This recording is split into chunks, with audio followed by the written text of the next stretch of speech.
Hello friends, எல்லாருக்கும் வணக்கம். இன்றைக்கி சம்மருக்கு ஏற்ற ஒரு ஜூஸ் தான் பார்க்க போகிறோம். நுங்கு ஜூஸ், இங்கிலீஷில் ஐஸ் ஆப்பிள்னு சொல்கிறாங்க.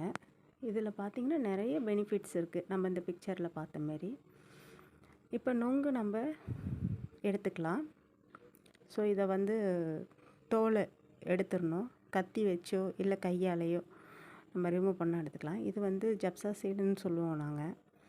உங்கள் ஊரில் எப்படி என்ன சொல்லுவாங்கன்னு தெரியல. நாட்டு மருந்து கடையில் இது அவைலபிளாக இருக்குது. இது ரொம்ப பாடிக்கு ரொம்ப குளுமை.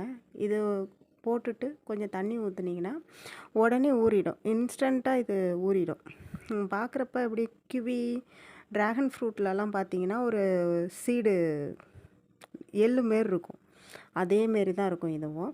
இது பாதாம் பிசினி. இது சர்பத்துலலாம் போட்டு தருவாங்க. எங்கள் ஊர் சைடில் இது ரொம்ப ஃபேமஸ்ஸு. இதுவும் உடம்புக்கு குளிர்ச்சி. இது பொதுவாக நம்ம லெமன் ஜூஸ் போடுறப்போ கூட இது ரெண்டுத்தையும் சேர்த்துக்கிட்டோம்னா இன்னும் உடம்புக்கு ஹீட்டை குறைக்கும். இப்போ சம்மருங்கிறனால இப்போ வர ஒரு 3 மாதம் பார்த்திங்கன்னா வெயில் கடுமையாக இருக்கும். இது நம்மளுக்கு நிறைய ப்ராப்ளம் கொடுக்கும் உடம்புக்கு. ஸோ அதனால் இதேமாரி நிறைய சேர்த்துக்கிறப்போ உடம்புக்கு தேவையான அளவுக்கு குளிர்மை நம்ம கிடைக்கும்.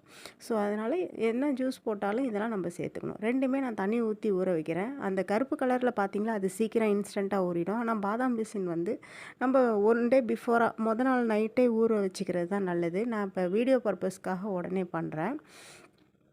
அதனால் நான் குட்டி குட்டியாக பார்த்து போட்டேன். மற்றபடி ஒன்றும் இல்லை. நீங்கள் நாள் நைட்டே ஊற வச்சு நீங்கள் ஃப்ரிட்ஜில் ஸ்டோர் பண்ணி வச்சுக்கலாம். ஒரு பாக்ஸில் போட்டதுன்னா எப்போல்லாம் நீங்கள் ஜூஸ் போடுறீங்களோ அப்போ ஒரு ஸ்பூன் எடுத்து போட்டு கொடுக்கலாம். ஸோ நான் இப்போ நுங்கை பீல் பண்ணிக்கிறேன். ஸ்கின் எல்லாத்தையும் நம்ம எடுத்துருவோம். ஆக்சுவலி இந்த ஸ்கின்லையும் நம்ம அப்படியே சாப்பிட்றப்ப இந்த ஸ்கின்னோட சாப்பிட்றது ரொம்ப நல்லது. இது கர்ப்பப்பைக்கெலாம் நல்லதுன்னு சொல்கிறாங்க. இந்த துவர்ப்பு தன்மை உள்ளது எல்லாமே நம்ம வயிறு சம்மந்தப்பட்ட எல்லா விஷயங்களுக்கும் ரொம்பவும் நல்லதாக இருக்குது. ஸோ முடிஞ்ச அளவுக்கு நம்ம அப்படியே சாப்பிட்றப்ப அந்த தோலோடையே சாப்பிட்லாம் வாஷ் பண்ணிவிட்டு. இப்போ நம்ம ஜூஸ் மேக் பண்ண போகிறோம். அந்த டேஸ்ட் இருந்தால் பசங்களுக்கு அவ்வளோதான் பிடிக்காது. ஸோ அதனால் நம்ம ரிமூவ் பண்ணிக்கலாம். பெரியவங்க நம்ம சாப்பிட்றப்ப மோஸ்ட்டு நம்ம அந்த ஸ்கின்னோடையே சாப்பிட்றது மிகவும் நல்லது. ஸோ நான் இப்போ எடுத்துட்டேன். இதேமாரி நம்ம எல்லாத்தையும் பீல் பண்ணி எடுத்துக்கலாம். ரொம்ப பர்ஃபெக்டாக எல்லாத்தையும் பீல் பண்ணணுன்னு அவசியம் இல்லை. இதை பாருங்கள், இப்போ இது ஊறிடுச்சு. பாதாம் பிசின் பாருங்கள், பாதி ஊறி இருக்குது. நான் ரொம்ப குட்டி குட்டியாக எடுத்து போட்டேன், அதனால் ஊறி இருக்குது. இல்லைன்னா ஊறாது. 1 டே நைட் தேவைப்படும். ஸோ இப்போ நான் இந்த பழம் எல்லாத்தையும் நான் சின்ன சின்னதாக கட் பண்ணிக்கிறேன். ரொம்ப குட்டியால் நம்ம மிக்ஸி யூஸ் பண்ணல அப்படின்னா நம்ம நல்லா குட்டி குட்டியாக கட் பண்ணிக்கலாம். நான் மிக்ஸி யூஸ் பண்ண போகிறேன். மிக்சியில் நான் கிரைண்ட் பண்ண போகிறேன். ஸோ அதனால் நான் கொஞ்சம் பெரிய சைஸாகவே எடுத்திருக்கேன். ஸோ இப்போ நம்ம என்ன பண்ணுவோம், ஃபஸ்ட்டு மிக்ஸி எடுத்தாச்சு. பாதாம் சுகர் ஆட் பண்ணிக்கோங்க. தேவையான அளவு, இந்த ஜூஸ்க்கு தேவையான அளவுக்கு சுகர் ஆட் பண்ணுறேன். ஏன்னா நம்ம கரண்டியை வச்சு மிக்ஸ் பண்ணுறதுக்கும் நம்ம மிக்ஸி யூஸ் பண்ண போகிறோம். ஸோ இதை போட்டோம்னா நல்லா மிக்ஸ் ஆகிடும். பாதாம் பிசின் இதை நான் சேர்த்துக்கிறேன். இது நம்ம பிஃபோரே ஊற வச்சிட்டோம்னா இதை போட தேவையில்லை. நம்ம ஜூஸ் ரெடி பண்ணிவிட்டு மேலே போட்டால் போதும். நான் லேட்டாக ஊற வச்சனால நான் மிக்சியில் போடுறேன்.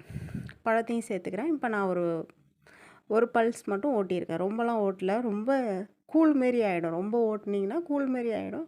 அது அவ்வளோதான் நல்லா இருக்காது. ஒரு பீஸாக இருந்து ஒரு ஜூஸ் இருந்தால் தான் அது ஒரு வாய் வைக்கிறப்ப க்ரன்ச்சியாகவும் இருக்கணும், எல்லா ஜூஸும் இருக்கணும். அது நல்லாயிருக்கும். ஸோ நான் மில்க் ஆட் பண்ணிக்கிறேன். காய்ச்சின பால். இது இன்னும் டேஸ்ட்டு கொடுக்கும். உங்கள்கிட்ட மில்க் மேட் இருக்குன்னா அதையும் ஆட் பண்ணிக்கங்க. அது இன்னும் நல்ல டேஸ்ட்டு கொடுக்கும். ஏன்னா ஒரு க்ரீம் ஸ்ட்ரக்சர் கொடுக்கும் மில்க் மேடுன்னு.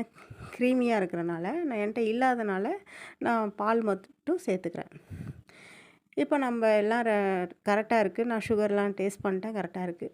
இப்போ ஒரு கிளாஸில் நான் அந்த ஜப்சா சீட் சேர்த்துக்கிறேன்.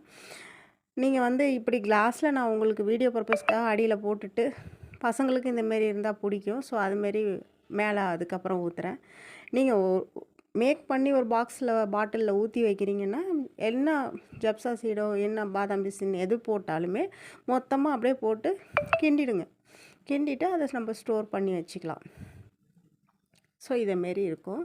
இது ரொம்பவும் நல்லது. அது நான் ஃபஸ்ட்டு காட்டின ட்ரெய்லரில் உள்ள பிக்சரில் போட்டிருக்கிற மாரி ஹெல்த் பெனிஃபிட்ஸ் நிறையா இருக்குது. இந்த சம்மரில் தான் இந்த நொங்கு நம்மளுக்கு கிடைக்கும். ஸோ எல்லாமே ஒரு காட் கிஃப்ட்னு தான் சொல்லணும். அந்தந்த சீசனில் கிடைக்கிற ஃப்ரூட்ஸை கண்டிப்பாக நம்ம சாப்பிட்ணும். அது உடம்புக்கு நல்லது. ஸோ இதையும் எல்லோரும் ட்ரை பண்ணுங்கள் ஃப்ரெண்ட்ஸ். இந்தமாரி மெத்தடில் கண்டிப்பாக ட்ரை பண்ணுங்கள். தொடர்ந்து அடுத்தடுத்த வீடியோக்கள் நம்ம சேனலில் பார்க்கலாம். அதுக்கு சப்ஸ்கிரைப் பண்ணிக்கோங்க, லைக் பண்ணுங்கள். பாய்.